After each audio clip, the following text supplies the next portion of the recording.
بسم اللہ الرحمن الرحیم۔ مکۃ المکرمہ میں پہنچ کر اپنے ہوٹل سے مسجد حرام میں خانہ کعبہ کا طواف اور اس کے بعد سعی کرنے کا مفصل طریقہ۔ محترم معتمرین حضرات، آپ بمبئی سے جدہ اور جدہ سے مکۃ المکرمہ، تقریباً بمبئی سے لے کر مکۃ المکرمہ آپ 8 گھنٹے میں پہنچیں گے۔ ظاہر ہے آپ تھکے ہوئے ہوں گے، تو پہلے کچھ دیر آرام کیجیے۔ آرام کے بعد اچھی طرح وضو اور غسل کیجیے، لیکن اس وضو اور غسل میں صابن ہرگز استعمال مت کیجیے اور خوشبو کسی قسم کی استعمال نہیں ہونی چاہیے۔ وضو غسل سے فارغ ہو کر آپ عمرے کا طواف اور سعی کرنے کے لیے مسجد حرام میں جانے کے لیے ایسا وقت متعین کیجیے کہ اس وقت حرم میں اذان یا جماعت کا وقت نہ ہو رہا ہو۔ اگر کسی فرض نماز کا وقت ہو رہا ہے تو پہلے اطمینان سے نماز ادا کیجیے، پھر سکون سے عمرے کا طواف کیجیے۔ آج کل سن 1444 ہجری سے نیچے سے طواف کرنے کے لیے مطاف میں جانے کے لیے مسجد حرام کے صرف 2 گیٹ کھلے ہوئے ہیں۔ نیچے سے مطاف میں طواف میں کے لیے جانے کے لیے مسجد حرام کے صرف 2 ہی گیٹ کھلے ہیں۔ نمبر 3 گیٹ جو باب عبدالعزیز کے قریب ہے، اور گیٹ نمبر 79 جو باب ملک فہد کہلاتا ہے۔ تو گیٹ نمبر 3 الحمدللہ یہ ہر وقت کھلا رہتا ہے۔ اس گیٹ سے آپ جب داخل ہوں گے تو آپ سیدھا مطاف میں پہنچیں گے، اور اسی طرح گیٹ نمبر 79 جو باب ملک فہد کہلاتا ہے۔ آپ مطاف میں نیچے سے طواف کرنے کے لیے حالت احرام میں صرف انہی 2 گیٹوں سے داخل ہو سکتے ہیں۔ ان 2 گیٹوں کے نمبرات آپ اچھی طرح یاد رکھیے۔ بہرحال آپ تلبیہ پڑھتے رہیے۔ مسجد حرام میں داخل ہوتے وقت مسجد میں پہلے سیدھا قدم رکھیے۔ مسجد میں داخل ہونے کی دعا اللہم اغفر لی ذنوبی وافتح لی ابواب رحمتک پڑھیے، اور اعتکاف کی اس طرح نیت کیجیے، میں اعتکاف کی بھی نیت کرتا ہوں جب تک بھی میں مسجد میں رہوں گا۔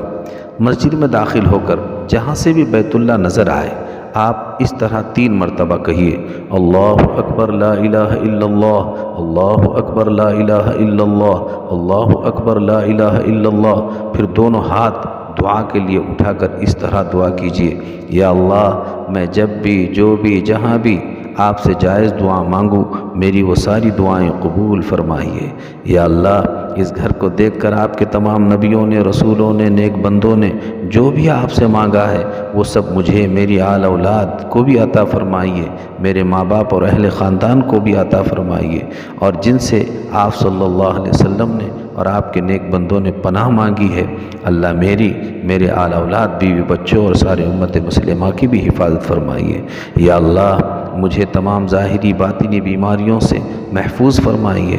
یا اللہ مجھے حیات طیبہ اور طویلہ عطا فرمائیے۔ پھر اپنی تمام ضرورتوں کا اللہ سے سوال کیجیے، اور آپ اپنی زبان میں اللہ تبارک و تعالیٰ سے خوب گڑ گڑا کر مانگیے۔ یہ دعا کے قبول ہونے کا بہترین وقت ہے۔ دعا کے بعد استباء کیجیے۔ استباء کہتے ہیں آپ نے جو چادر اوڑھی ہے سیدھے ہاتھ کے نیچے سے لے کر بائیں کندھے پر ڈالیے اور سیدھا کندھا کھلا رکھیے۔ ایسا سیدھا کندھا کھلا رکھنے کو استباء کہتے ہیں۔ یہ طواف میں سہولت کے لیے ایسا کیا جاتا ہے۔ اور حجر اسود کی طرف جدھر ہری لائٹ نظر آئے ادھر جائیے، ادھر ہی حجر اسود ہے۔ حجر اسود کے پاس پہنچ کر اب تک آپ تلبیہ پڑھ رہے تھے، اب تلبیہ پڑھنا بند کر دیجئے۔ تلبیہ پڑھنا بند کرنے کے بعد آپ عمرے کے طواف کی اس طرح نیت کیجئے، یا اللہ میں عمرے کا طواف کرتا ہوں، قبول فرما، آسان فرما۔ نیت کے بعد آپ پہلے استقبال کیجئے، یعنی اپنے دونوں ہاتھ اپنے کانوں تک اٹھائیے جیسے عید کے نماز میں آپ اٹھاتے ہیں، اور بسم اللہ اللہ اکبر وللہ الحمد کہہ کر اپنے ہاتھ نیچے چھوڑ دیجئے۔ پھر دوبارہ اپنے ہاتھ اٹھائیے اور استلام کیجیے۔ استلام میں آپ اپنے دونوں ہاتھ حجر اسود کی طرف پھیلا کر بسم اللہ اللہ اکبر وللہ الحمد کہہ کر دونوں ہاتھوں کو چوم لیجیے، اور ہاتھوں کو چوم کر آپ سیدھی طرف مڑ کر مرد حضرات پہلی 3 چکروں میں رمل کریں گے اور عورتیں اپنی انداز سے چلیں گی۔ اب آپ تیسرا کلمہ پڑھتے ہوئے چلیے، سبحان اللہ والحمد للہ ولا الہ الا اللہ واللہ اکبر۔ یہ پڑھتے ہوئے مرد تو رمل یعنی پہلوانی چال میں چلیں گے اور عورتیں اپنی انداز سے چل کر آپ رکن یمانی تک آ گئے۔ رکن یمانی سے حجر اسود تک، ربنا آتنا فی الدنیا حسنہ وفی الآخرۃ حسنۃ وقنا عذاب النار وادخلنا الجنۃ مع الابرار یا عزیز یا غفار یا رب العالمین۔ یہ پڑھتے ہوئے آپ حجر اسود کے پاس آئیں گے۔ جیسے ہی حجر اسود کے پاس آئے آپ اپنا رخ مکمل حجر اسود کی طرف کیجئے اور پھر استلام کیجئے، بسم اللہ اللہ اکبر وللہ الحمد۔ پھر مرد حضرات اکڑ کر چلیں گے، تیسرا کلمہ پڑھتے ہوئے اپنی عورتیں اپنی چال میں چلیں گی۔ آپ حجر اسود سے رکن یمانی تک تیسرا کلمہ اور رکن یمانی سے حجر اسود تک آپ جو ہے ربنا آتینا فی الدنیا والی دعا پڑھیں گے۔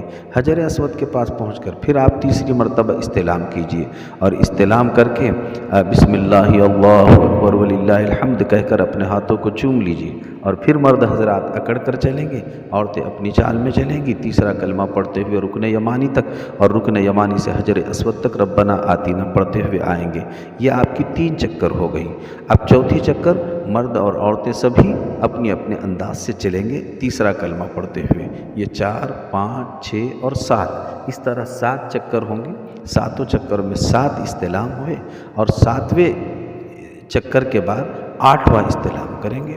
8واں استلام بسم اللہ اللہ اکبر کہہ کر آپ جو ہے وہاں سے 2 رکعت واجب الطواف پڑھنے کے لیے مقام ابراہیم یا جہاں آپ کو جگہ ملے وہاں آپ جائیے۔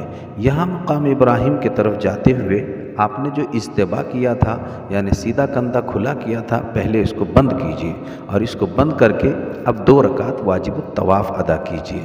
میں 2 رکعت واجب الطواف پڑھتا ہوں خاص واسطے اللہ تعالیٰ کے رخ میرا عین کعبہ شریف کی طرف، اللہ اکبر کہہ کے پہلی رکعت میں قل یا ایھا الکافرون اور دوسری رکعت میں قل ھو اللہ احد پڑھیے۔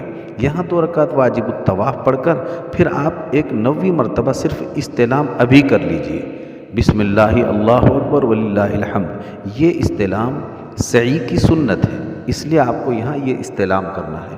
استلام کر کے پھر آپ زمزم کا پانی پینے کے لیے جائیے اور زمزم کے ڈبے وہاں رکھے ہوئے ہیں۔